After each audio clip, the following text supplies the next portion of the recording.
Hello. So I have not recorded in a very, very long time, and I'd like to rectify that. I have plans to be recording a little more often now, and hopefully I'll have something about that uploaded soon, but to begin with, I thought it would be a good idea, to actually record something. And since I haven't recorded in a while, I decided to just start with something that I was more comfortable with, which in this case is mythology. Namely, in this case, I'll be covering what I'll dub the Prelude to the Iliad, the sort of comings and goings of Greek mythology before the Iliad that are important for understanding the events that take place during it. So, the Iliad is also sometimes known as the Song of Ilium. Ilium being Troy, or the general area of Turkey where Troy stood, or where we think Troy stood. The Trojans were famous for a great wall that had been built around the city. This wall is usually attributed to having been built by gods. In this case, Poseidon and Apollo. Poseidon was forced to build the walls as recompense. He and Athena had a contest in which the winner would become the patron of the city that would be known as Athens. And as you can probably tell from the name, Athena won that contest. She provided an olive tree, and the king, I believe Krekops or something of that sort,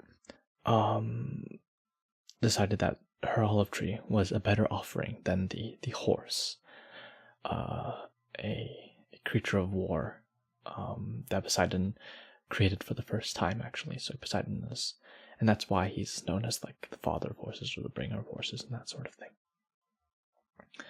So, in anger, Poseidon flooded the city until Athena was like, whoa, that's not cool. And Poseidon was like, you're right.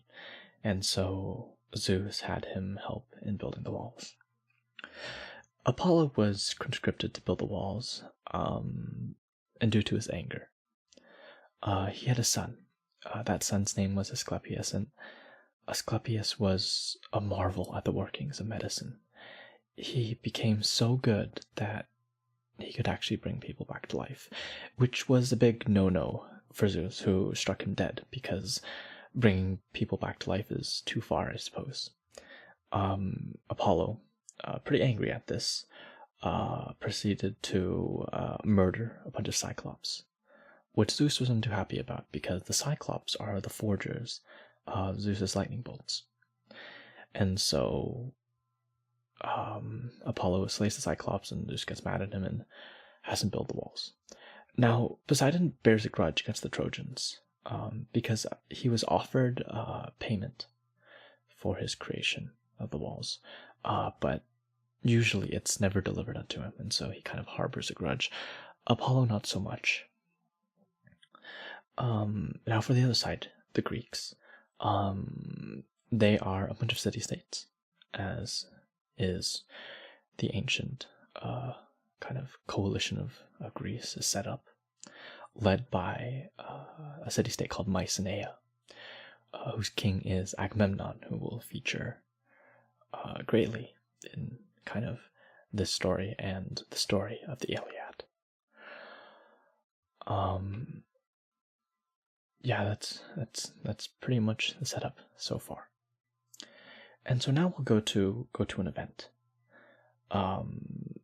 which is a marriage, and this event kind of sets into motion a lot of the things that happen in the Iliad. It's not like the original cause or anything, but it's pretty far back. And this event is the marriage of Peleus and Thetis. Now Peleus is a aged old man. He's a king though, and Thetis is a sea goddess, and a prophecy is given unto her, which is that her son will be greater than his father. Now Zeus is worried about this because there's this cycle of succession in the Greek mythos and in many mythos actually, where sons kill fathers and take over. And so Zeus wants to make sure that the father is not too great, so the son, like the limit which he must break, I guess, is not as high. And so that's why he has Thetis marry Peleus. Now, because Peleus and Thetis are immortal and a god, they invite a lot of people, people from all over, gods from all over. But there is a very conspicuous absentee from the list, which is Eris, the goddess of discord. Now, Eris is not too happy about this, and so what she does is, despite not being allowed at the party, she manages to throw a golden apple into the midst.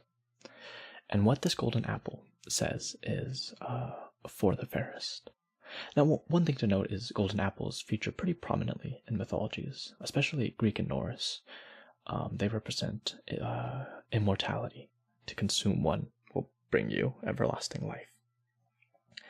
I don't believe this one had any of those properties, but inscribed is for the fairest. And so there's this huge battle among the women, kind of over who should be awarded this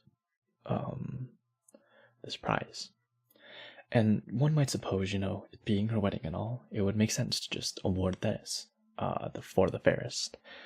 But no. And so at the very end, it comes down to three goddesses, Athena, Hera, and Aphrodite. Now, the chosen judge is Zeus. Zeus really does not want a part in this.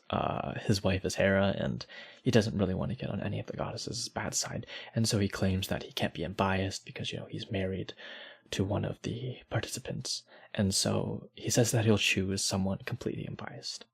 And so he goes out into the world of men and picks a shepherd boy who's a prince of Troy, son of Priam, Paris.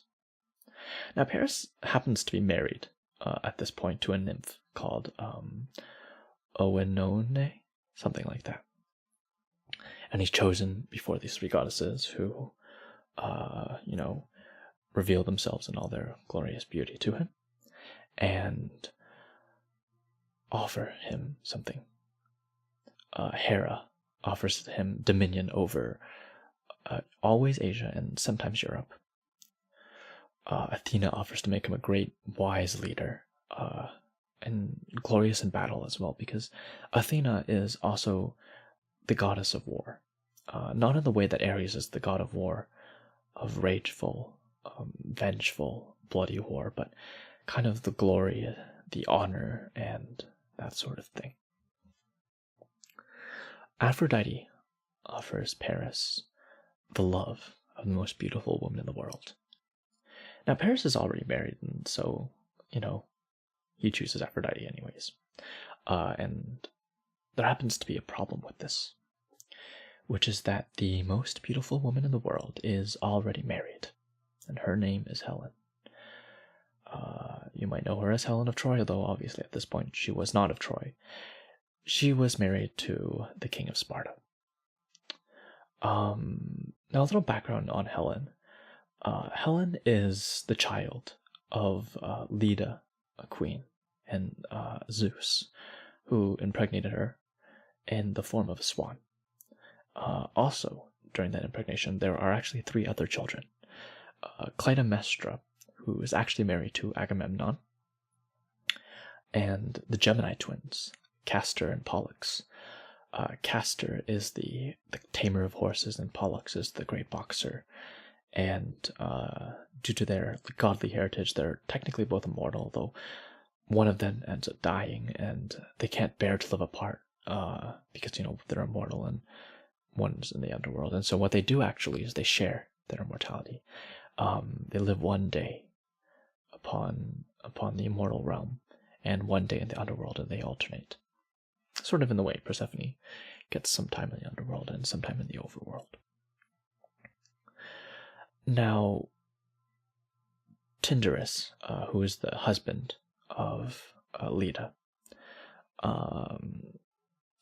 when he was choosing the husband for Helen, he was worried because he didn't want there to be vengeance wrought upon him when he chose a suitor, and all the other kings would understandably be pretty angry about that. And so Odysseus, the crafty, the man of many ways, he offers a solution, which is to exact upon all those who would wish to marry Helen that if she should ever be kidnapped or taken, that all of them would rise in arms against he who had taken her. And I suppose it kind of makes sense, because this would set any Greek to be worried about ever trying to kidnap Helen, because then the entirety of Greece would be against him, and there's no Greek who could really stand against all of Greece at this point in time anyways. And so they all agree. It's usually said that they grumbled a bit along with this. And Menelaus is chosen. Now, Menelaus is actually the brother of Agamemnon. And so it kind of made sense that, Agamemnon already married, he would choose this powerful king of Sparta, this militaristic state, who is also the brother of the de facto king of all the Greeks. Now, Helen makes sure to be keen on her promise.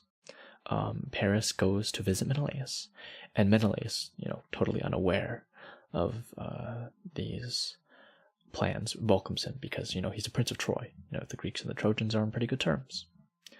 And oftentimes it's Menelaus goes out hunting, because Paris is less...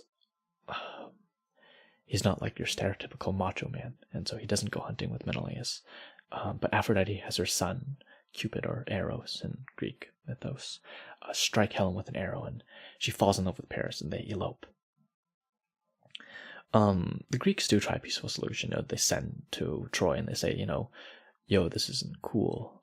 One of your princes stole the wife of one of our kings, who also happens to be the most beautiful woman in the world, but they're all rejected.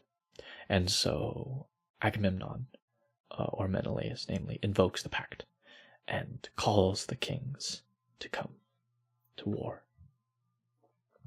Now, there happen to be a few kings who actually try to avoid their duty. Among them is Odysseus, who really just doesn't want to go to war. He has a newly born son and he wants to take care of him. So when a general, Palamedes, comes to take Odysseus out to war, Odysseus decides to act mad. What he does is he sows salt into the soil, using a plow and all. And we all know that you cannot grow salt. That's not how salt works. And so, it's an intention to appear mad that he has lost his wits, that he shouldn't go to war. And Palamedes is reasonably clever. So what he does is he places the newly born son, Telemachus, before the plow of Odysseus. And Odysseus, not being truly mad, swerves to avoid him to make sure he doesn't kill his son. And so Odysseus's ploy is revealed, and so he doesn't get to avoid going to war. But he never really forgives Palamedes for this, and he eventually does get them back. There's another warrior, who is actually the son of Thetis, Achilles. Now, Thetis doesn't want Achilles to go to war. She has a prophecy that there are two paths for him. He will either live a long life, uneventful, but long, or he will live this glorious, amazing life, but die young, and she really just doesn't want him to die. And so there are lots of stories about ways in which she tries to keep him from this. There are some stories that she tries to make him immortal by burning him in a fire every day. You'll remember that Demeter actually does this to, I believe, an Asian princeling as well. Both are stopped before the immortality is brought upon it.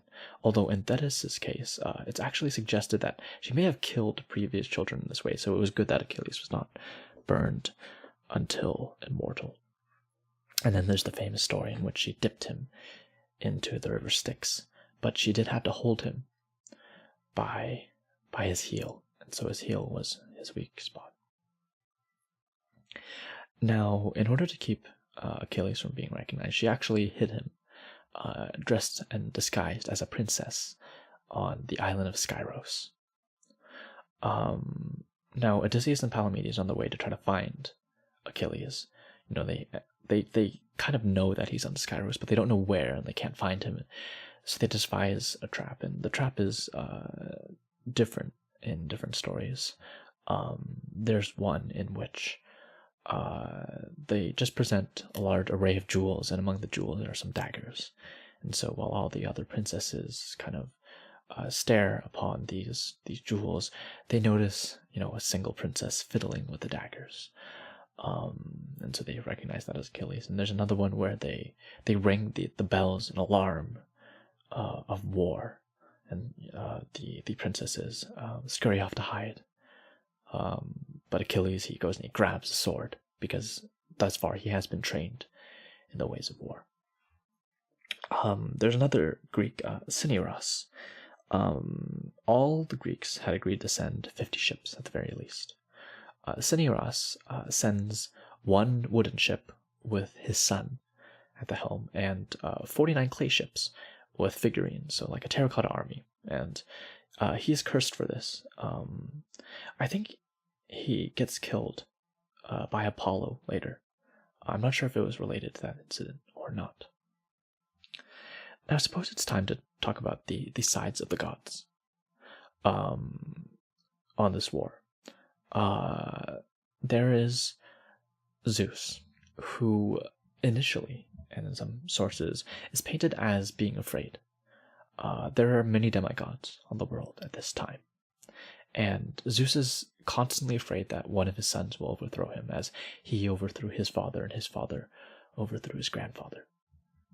And so there's sort of this fear, and so he wants this war because it'll help kill off some humans, eliminate his offspring, so that the chance that he himself will be overthrown is much less. In other stories, Zeus is actually just seen as an actor of fate. The Trojan War is an inevitable circumstance, and so he must do this. He must allow the war, and the people who die in the war must have died. Now, on the side of the Greeks, there's Hera and Athena, who do not forgive the slight that Paris gave them by not choosing them as the fairest, and so they're against Poseidon, who is not paid for his creation of the walls. Hermes, I don't remember why, and Hephaestus. I believe he actually appears only once in the Iliad, and that's to help fight against a river that is being clogged with bodies, and that's why the river is mad. It's pretty reasonable for the river, really. On the side of Troy, there's Ares, who is actually convinced by Aphrodite, who Aphrodite is on the side of Paris. And it also happens to be that Aphrodite's one of her only son, her only offspring other than Eros, Aeneas, is among them. The Trojans, that is. And so she wants to protect him. There is Apollo, who is briefly in love with a Trojan princess called Cassandra, who is a priestess of his, but who rejected his love and is given this power to see the future unerringly, accurately. But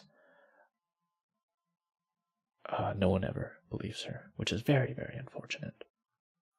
And then there's Artemis. I'm not quite sure why Artemis is on the side of the Trojans, but she is. Now, the Greeks set out. And before they set out, there's a wise man, Calchas.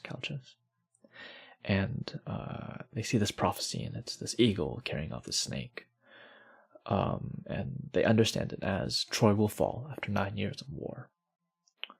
And so they see this as a great portent. that they will be victorious. Though a 9-year war is pretty long in these days. There's some mishaps along the way that they try to get there. They visit the king Telephus, who's wounded by Achilles, and there's this prophecy that the wounder will heal the wound, and so Telephus hunts down Achilles and begs him to heal this wound that seems to fester and never heal on him. And Achilles is like, I do not know any medicine, you've come to the wrong person, and he rejects him. But Telephus kind of scratches off a bit of Achilles' spear and kind of scrapes at his wound, which is usually a terrible idea, really. It's not the way to be healed. But in this case, because there's a prophecy and magic involved, the wound magically becomes healed. And Telephus is, grateful. And even though he was wounded by Achilles, he kind of shows the Greeks the way off. And what happens is this great storm that actually scatters the Greeks for 8 years. And eventually they reconvene on an island. But once on the island, the winds, they are either stopped completely, which is a bad sign, or they are against the Greeks. And so Agamemnon receives from Calchas a vision that he must sacrifice his daughter, Iphigenia, because he has been boastful, or he has upset Artemis.